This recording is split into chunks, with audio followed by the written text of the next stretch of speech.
Okay, I'm taking a walk. Hello, how are you? I hope you're well. If you're new here, welcome. If you're not new here, what's up? Okay, so I was just woken up out of my sleep, kind of, sort of, which isn't a huge problem. I'm not like a light sleeper. Once I'm up, and it's like, let's do it. Let's do things. Let's be active. Let's be productive, right? That's my mind. As soon as I'm up, let's do stuff. But I had my brother basically do this thing that's been happening where he like slams the door when he goes through, and I hadn't said anything about it because I knew that he would give me a problem. And today I said something about it and he gave me a problem, and it was very frustrating, and it's the reason why I'm making this video today because it reminded me of something that I've experienced a lot in my life. And it was just like, Now, if you read The Game of Life and How to Play It, written in 1925, by Florence Scovel, I'm gonna put it down below. If I don't put it down below, it's in the link tree that I put down below. I always put the link tree down below. But in that book, it says that technically there is one power, and that power is God. And everything under that is everything else. There is no evil, there's like everything's God, basically. But it makes me think about all the wicked things that people do. And like, one of the wicked things that people do that I've noticed is people like ignoring you. And the reason why I say, did I say something about paranoia? I don't know. I hope this video is okay. This might be a mess. I don't want to be paranoia, but I do often think about how people like purposely ignore you. Like, for me, that's something that's happened a lot. Like, I've had people say that they can't hear me or say that I have a soft voice, or like project this nonsense onto me. And it kind of happened just now with my brother, where he slammed the door, like I said, and I mustered up the energy to ask him to stop, or tell him to stop slamming the door. And I said it like 5 good times at around the same volume and the same calmness level. And I said it in different ways because I kept having to say it because he was like, I don't know what you're saying, but whatever. And now that I'm thinking about it, I feel like he was just purposely being disrespectful. And I'm just like, what is wrong with you? Like, because then I started getting mad. I like started swearing at him. I was like, can you stop slamming the fucking door? Like, what are you doing? Like, you see I'm trying to sleep. Like, what? And so then he goes out to our father and starts saying whatever. And I don't even know why I felt the need to defend myself. Like, I know even in the moment when I got up, I was like, I don't need to defend myself. But I still like try to defend myself. I was like, whatever he's saying, he's lying. Because like, I was just chilling. I was just trying to chill. And it kind of disappointed me. My dad didn't like care. Because he didn't like care. He was just like, calm down, why are you so mad? And I'm like, really? And I don't know why I was expecting any differently from anything. But I don't know, you'd like to believe, you'd like to hope that the people you were raised with have your back emotionally and in any other sense, but like, I already knew that they didn't, and I was just like above it. I was just like, and immediately I was like, let me make a video about this, because there was one time when I went to 7-Eleven when I was kind of homeless. I was at the homeless shelter, and I only had a certain amount of money on me, I think, and I used the last of my food stamps card, my EBT card, and then I was like, here's that, and then I gave her the rest of the change that I had, because I had change on me, and I think it was like 10 cents that she needed, or something like that, to that effect. And I was like, can I just come back and like give you, like, can I just like, and she kept playing like she couldn't hear me, and whether or not she just didn't comprehend the words that I was saying, like, she said that she couldn't hear me, she said that I was talking too soft, and I'm like in that store just like, what what? Because this isn't like the first time I've been told that, but it just keeps happening. And then I just snap, and I'm like, am I like, are you being funny with me? Like, because I feel like I'm speaking very clearly.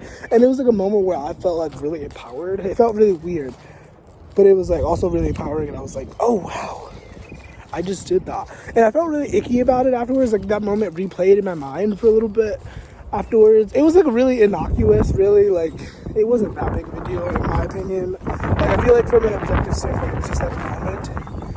But for me, it was a lot because I was just like, I constantly get people telling me this all the time, and then like here you are telling me this.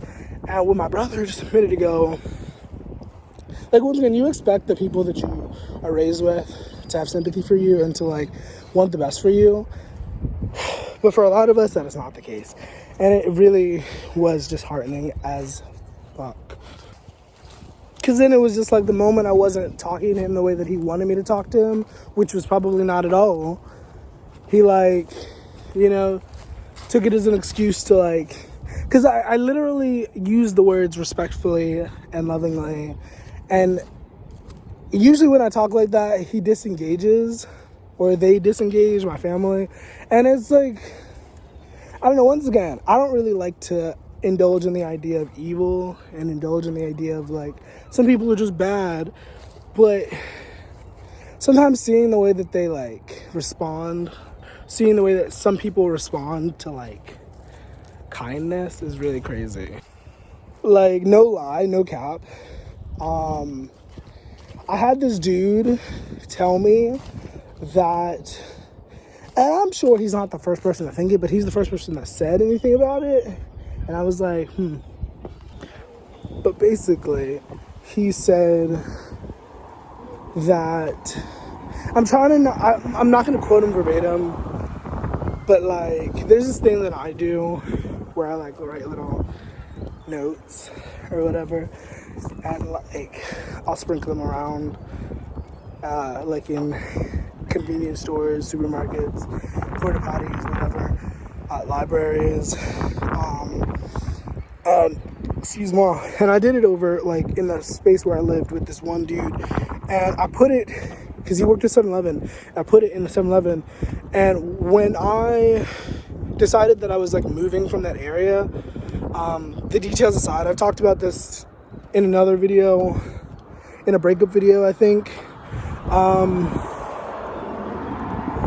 When I chose to do that, he kind of lashed out at me, and he was like, and this is where I get back to like, I don't understand why people do what they do, because he lied, and he said that he almost got fired because of those notes, and he somehow tried to pin it on me. He was like, you know, because of you, like, nobody needs those, like, who needs that? Like, who needs positivity and encouragement?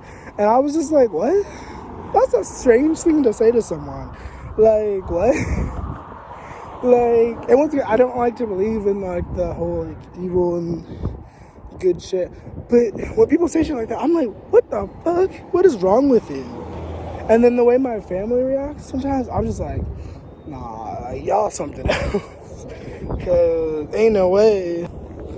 But then, like, I have to realize that, like, a lot of people are low-key like that.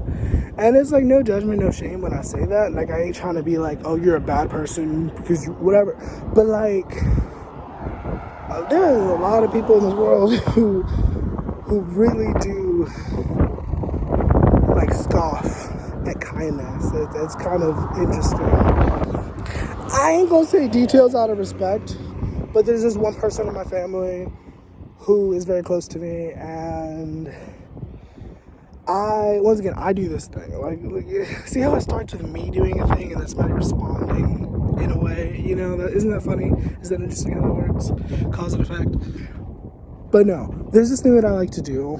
I don't really talk about it publicly. I feel weird talking about it, but I have been doing this thing where, like, I make some sandwiches and I write some love letters, some encouragement letters or whatever, put some snacks into a bag or whatever, and I hand out to homeless. And that's the thing I've been doing. Also, sorry if the wind is a factor. I hope the wind isn't like an issue. But yeah, I've been doing that, and that's something that's been bringing me joy. and making me feel good about my path, etc., etc. And at some point I asked for her support in that. And I'm thinking like a normal person, like a sane person, a person like with good values, a good moral value system would hear that and immediately be on board. But she was not. She gave me a lot of pushback, and it was like, why of all things is that something you would give me pushback on? Like, that sounds like a little bit of a evil stepmother thing to say, you know. But somehow she's very biological, and like it's like I just don't understand how people think like that. And I don't know, like, I kind of feel like I've been gaslight to believe that that's not a thing. Like, a lot of people are like, you know, not everybody's out to get you, not everybody's, but a lot of people are wolves in sheep's clothing. Like, it's scary. Like, and I mean, when you think about it in the sense that we are all connected, we're all one, you know, we're all cosmic stardust, whatever, then it's like, you know, we're all that wolf, we're all the sheep, we're everything. Like, we're just like fragments of the all. But I don't know, it's like, maybe I've just been under like psychic attack or whatever. Once again, I don't like feeding into the paranoia or feeding into the belief that other people have control or influence over my life. But I feel like from an objective standpoint, you do have to understand that we influence each other. And so that also happens on a metaphysical level.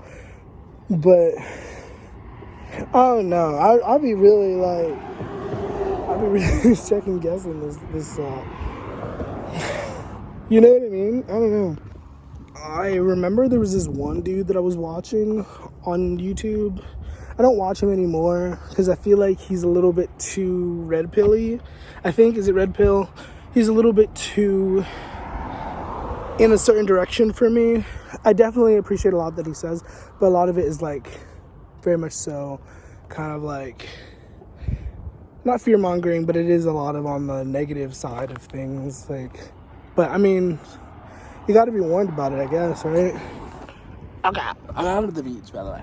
Because, like, also, another part of it is, like, I'm thinking from the perspective of somebody who, like, has divine understanding, who, like, understands, like, the all that is, and understands that, like, what you see is not always what you get, and et cetera, like that. And so, like, I could understand that these people are coming from, like, a survivalistic, like, I need to, like, survive, I need to protect myself sort of mentality. But even still, it just, like, it baffles me, the lack of empathy that a lot of people hold.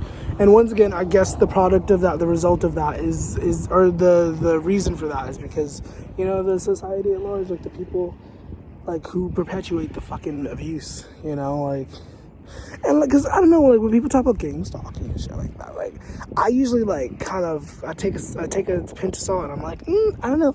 But then lately I feel like I've been like really into it. I've been like, I don't know, like you looking at me a little bit too hard. I don't know, you're doing a little too much.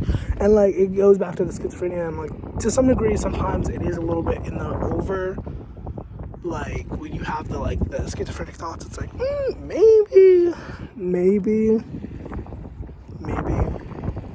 I'm doing a little bit too much. But I don't know, you know what I mean? Like, I feel like I don't let this side of me out on camera a lot, but it's part of me, you know, the duality. And I guess to some degree we could chalk it up to like programming, because a lot of people talk about, like, when you talk about the subconscious mind, you talk about programming and how a lot of people are just kind of like on autopilot, like they don't necessarily have conscious like desire. And I don't know, it's hard for me to believe that as a person who does, you know, live consciously. But it's like a lot of people are like that. A lot of people are just kind of walking around just doing things just because that's how they feel in their body.